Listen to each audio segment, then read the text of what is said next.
Funding for Encuentros is provided in part by the Reinhardt Foundation, Self-Sustainability for the Poor.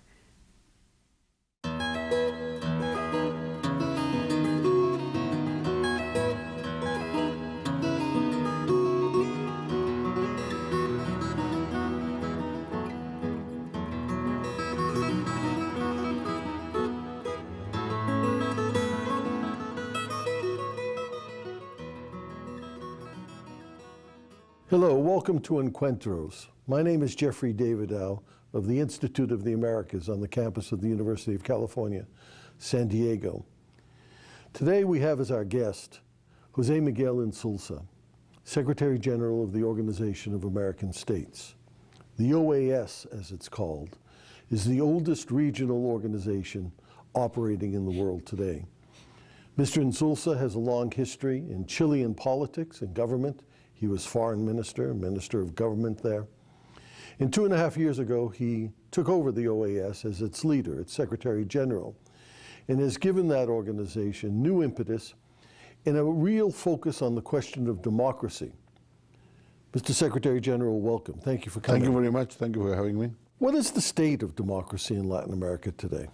Well, I think that if you take democracy as a free election of governments, democracy has improved greatly in the past 2 decades. 2 decades ago, we had a series of governments in Latin America which were not elected or were not really elected in meaningful processes.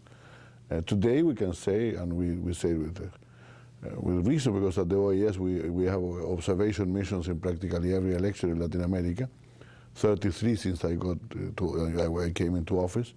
And I can say that there are clean elections in general. They're good elections. They're not perfect, but the results that they bring are the truthful results. So in that sense, we have a lot of democracy.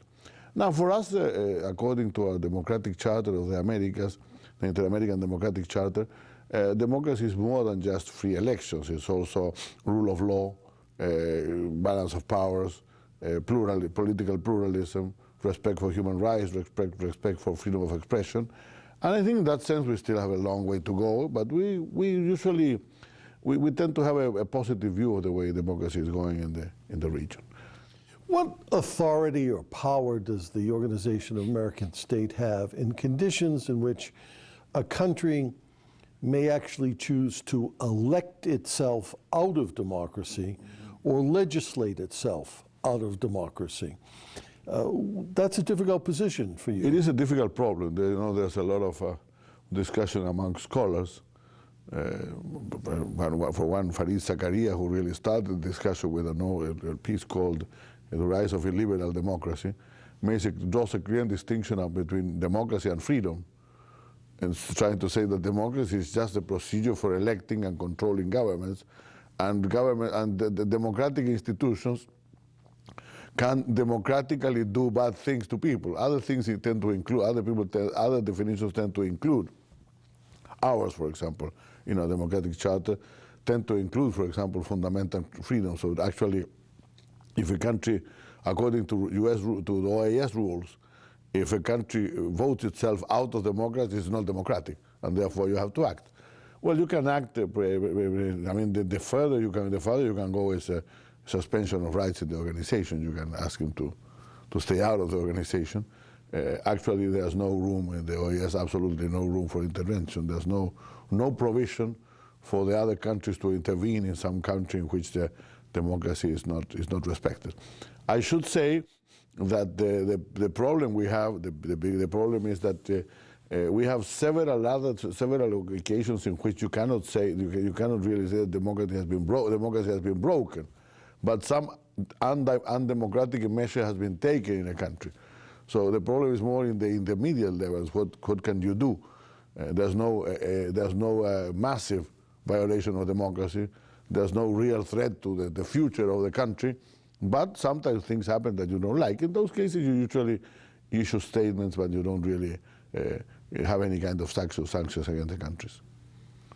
The problem, you've stated that the problem with government in Latin America and the difficulties government face is the continuing high levels of poverty, which produces populations that are unhappy, discontented, willing to think undemocratically because they don't see the value of democracy.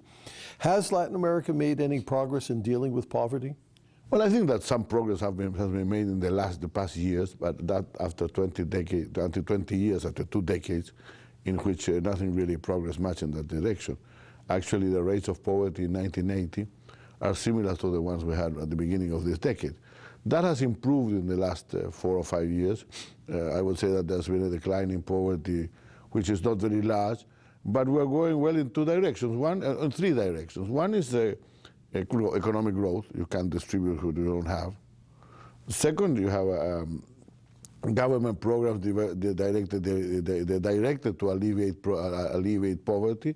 And third, you have improvement of social services. I think those are the 3 things that governments are doing, with improvements, with more improvements in some countries than in others. You take, for example, Brazil in the past years has really improved much in matters of poverty. Percentages have fallen. Chile has fallen from 42% poor in 1990 to about 13% poor now. Other countries have gone slower. But in general, I would say that there's, except for a certain number of countries, 6 or 7 countries which are lagging behind, countries are doing progress in this matter, and we hope to fulfill the Millennium Goals, meaning to have half less poor in 2015 than we had in 1990. There's a lot of focus now in the American press and in the press in Latin America on the role of China economically in Latin America. What's happening? And is China's growing economy a benefit for all of Latin America? It depends on the countries you're talking about. This question you asked to the countries in the southern part of the hemisphere, Chile, Brazil, Argentina, Peru, they will probably have a very positive view of the role of China in trade with the region. China is a great buyer of Latin American commodities in this country. It buys a lot of copper, it buys a lot of soybean, it buys a lot of iron ore, and that's good for the countries, and China has invested even in those countries. And from the point of view of their own markets, it's not that much of a threat. If you go up north to Central America or the Caribbean or Central America and Mexico, you will probably find a less kind view because they feel that the Chinese products compete very much with them and crowd them out of the U.S. market.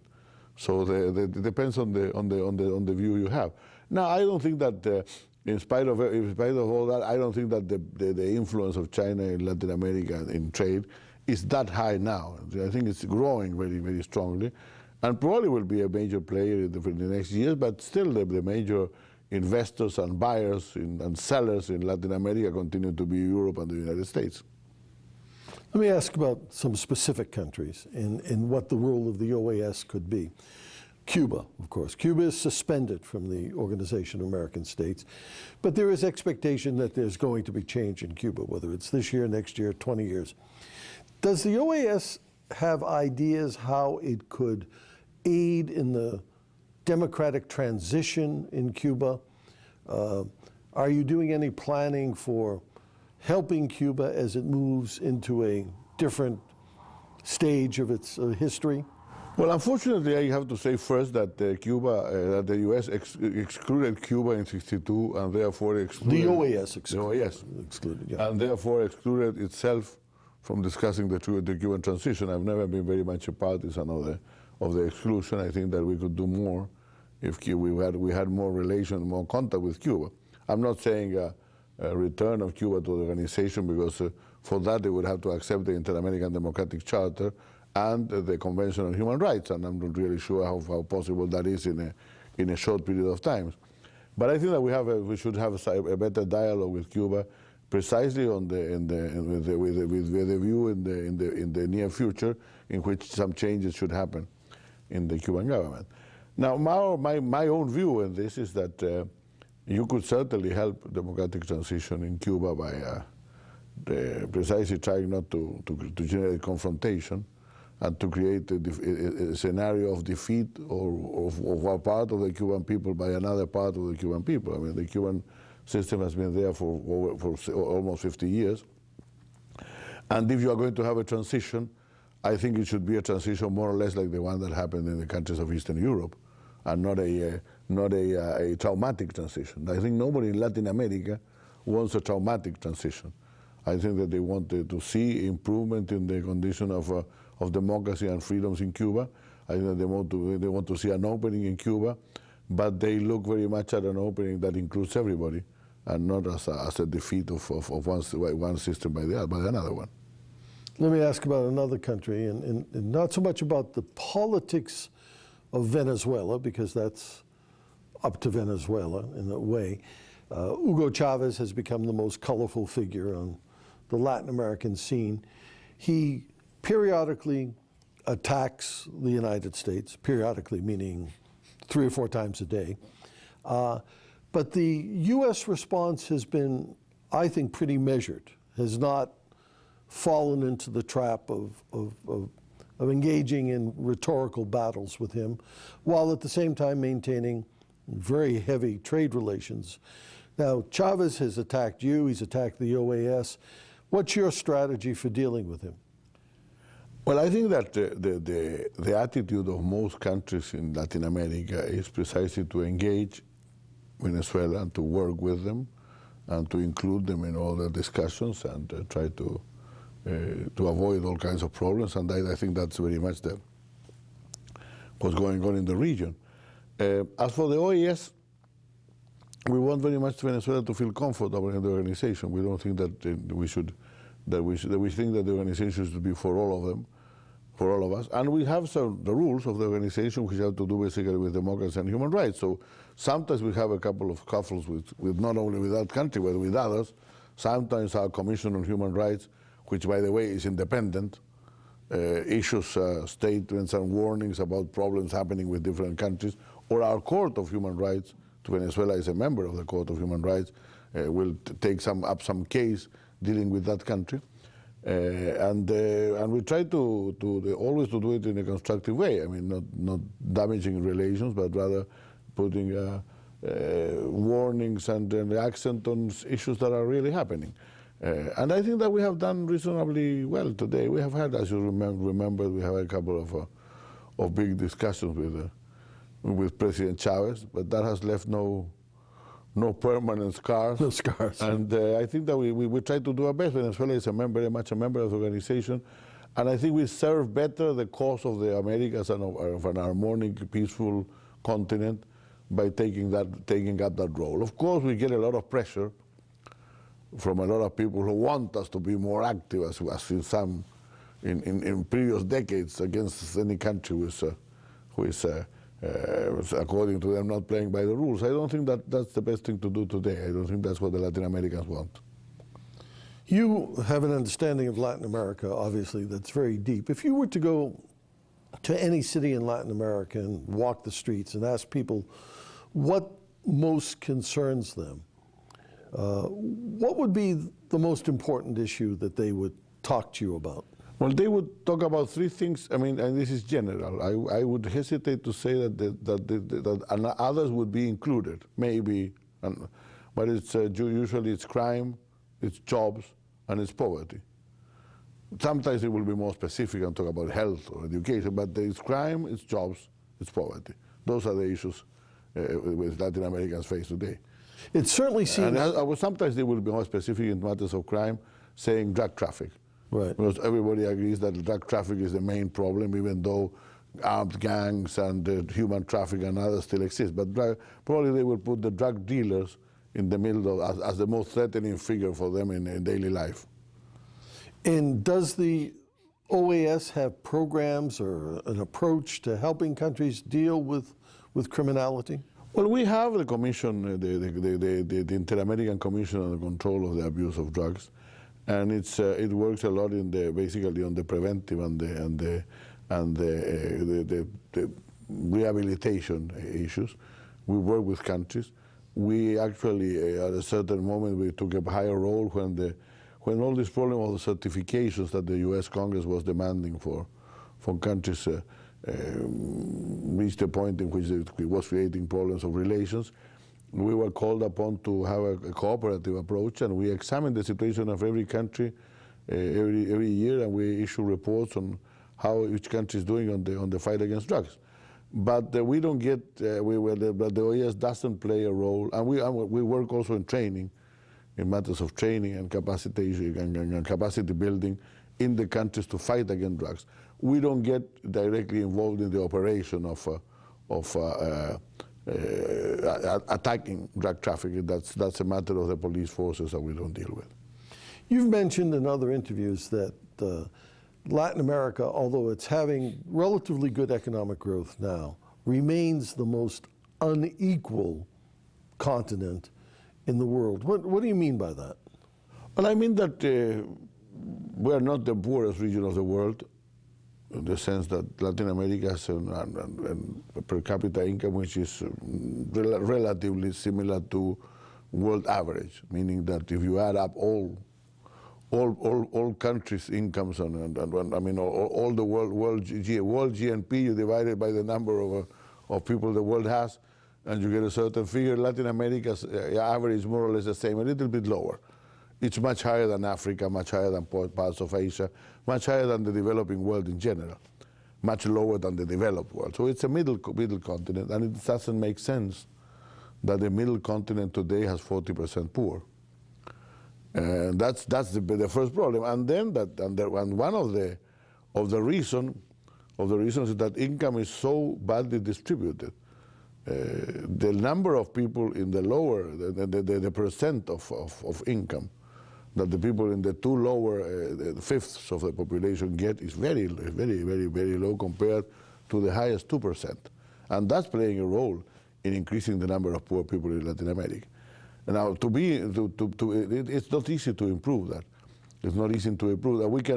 You can fight poverty, and you can even win the fight against poverty and not having poor people, in the sense that you could hope that 20 years from now, the people living on less than $1 a day will have disappeared from Latin America with good programs and good government services and all that. But to change the pattern of distribution of income is more difficult. It's more difficult. It has to do with education. It has to do with taxes, the taxing systems. It has to do with salaries, the wages and salaries.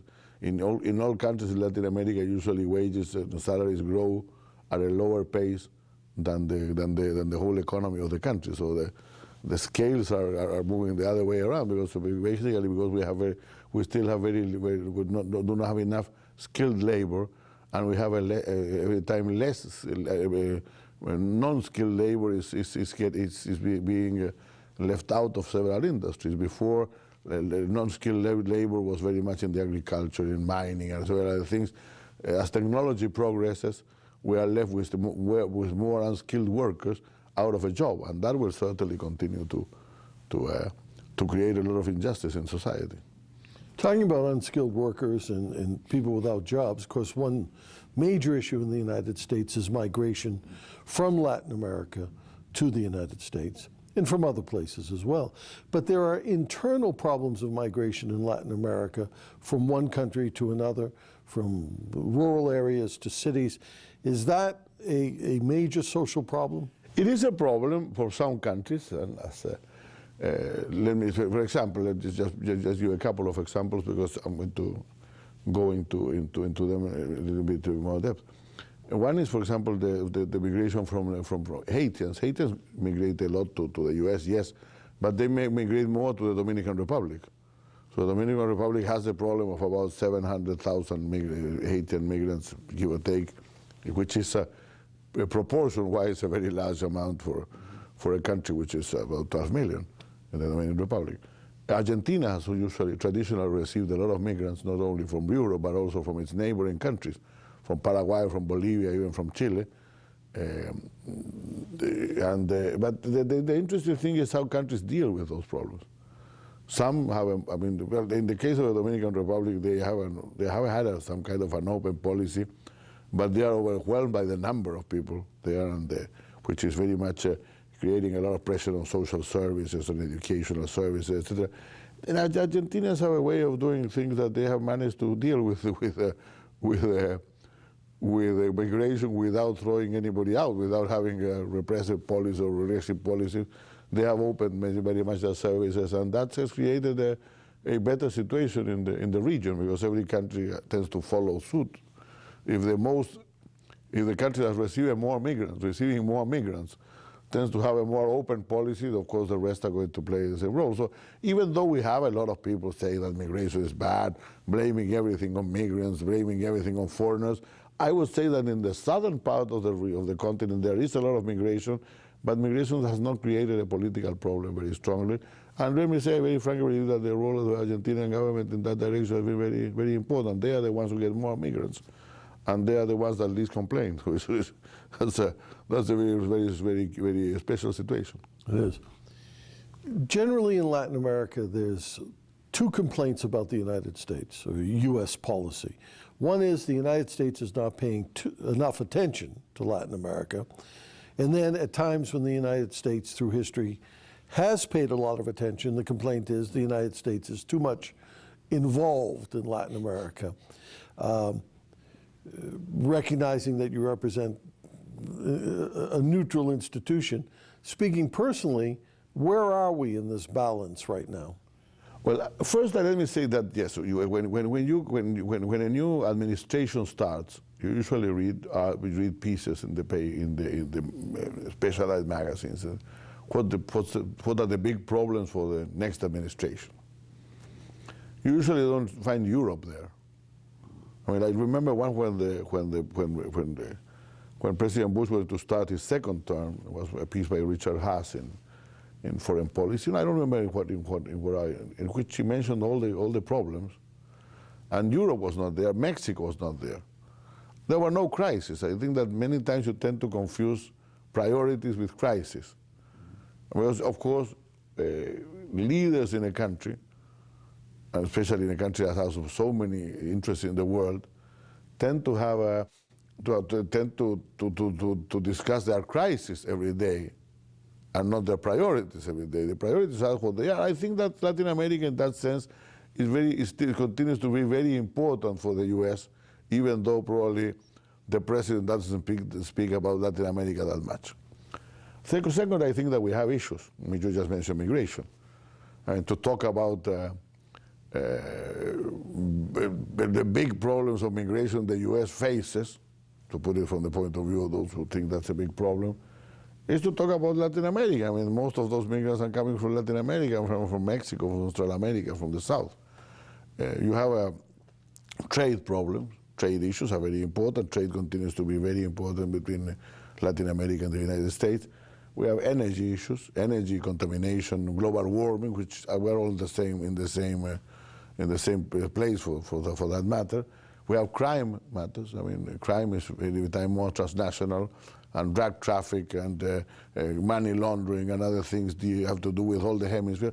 So we have an agenda. If agenda is a series of points dealing with the relation between Latin America and the U.S., a series of issues. But we don't have common answers, and we have had little policy dialogue in the last years, I think. I think we should have, and I'm very hopeful in that sense from the point of view of the OAS.